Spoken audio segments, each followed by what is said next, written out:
All right, today we are diving deep into one of the most mysterious and honestly one of the coolest texts in history, the Sāmaveda. Now, you might think of the Vedas as these ancient, dusty books of text, right?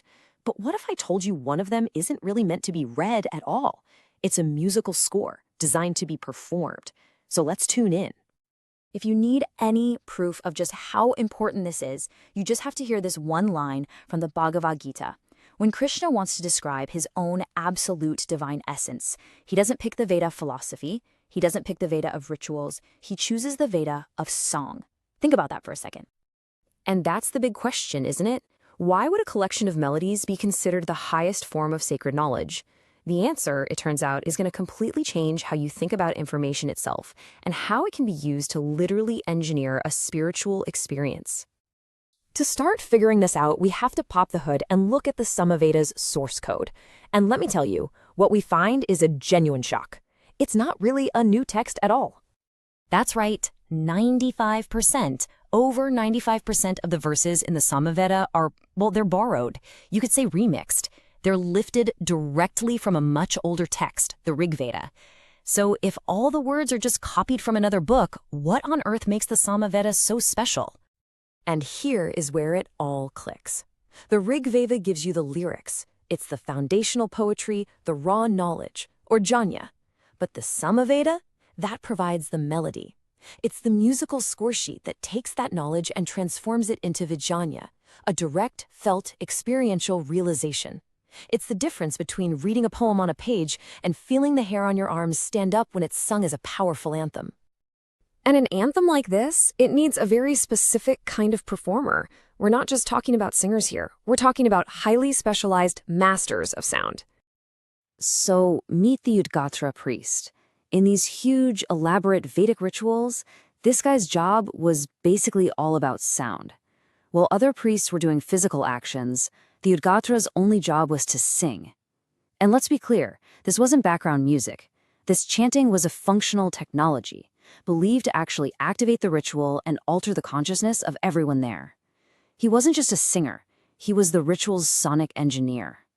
So how did they do it? How do you take a simple line of poetry and turn it into a tool for altering consciousness? This is where we get into the truly mind-blowing technical core of the Sāmaveda. This is its sonic architecture. Let's start with the raw material. Here's a simple verse, a rik from the Ṛgveda. It's just a straightforward invitation to the deity Agni. Just 8 little syllables. Now watch what the Sāmaveda does to it.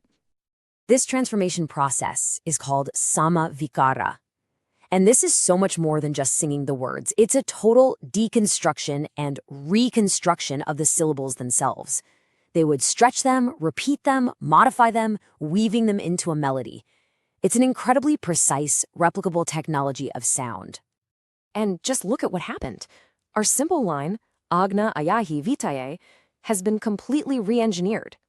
Agna becomes O gnai. Vitaye is stretched and repeated into vai, tayai.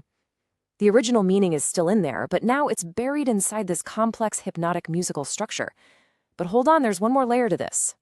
This, for me, is the most unique and mystical part. The chants are interwoven with these syllables called Stobha. Sounds like how, hi, or hum. Now, these words have no dictionary meaning. They aren't random. They are believed to be the actual sound of the spiritual experience itself, woven directly into the fabric of the song. Probably the best way to get your head around it is to think of the Alleluia in a Gregorian chant. It's not just a word, it's the pure expression of spiritual joy made into sound. The Stobha are the Sāmaveda's version of that, the sonic DNA of ecstasy. The whole point is, the song isn't just about a feeling, the song is the feeling. Now, you might be thinking this is all just some fascinating ancient history, but this incredibly sophisticated system of sound, well, it didn't just stay in ancient rituals. Its influence is absolutely staggering. It became the foundation for an entire universe of music. You can trace the lineage perfectly. The older Ṛgveda just used 3 simple pitch accents for chanting. The Sāmaveda comes along and blows this wide open, expanding it to a full 7-note scale, the Sapta Swara. And that 7-note scale, that is the undisputed origin of the Indian classical music system. The Sa, Re, Ga, Ma, that would eventually blossom into the entire raga system we know today. It all starts right here.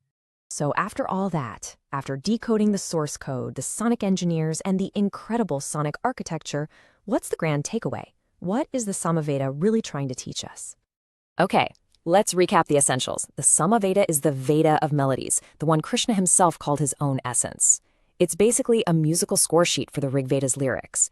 It was performed by these amazing sonnet engineers called Udgatur priests, who used a stunningly complex sonic architecture to turn text into pure experience.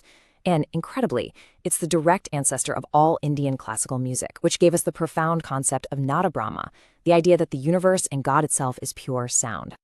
And this brings us right to the final, profound lesson. The Sāmaveda's entire existence is a kind of statement. It argues that true understanding isn't just an intellectual exercise.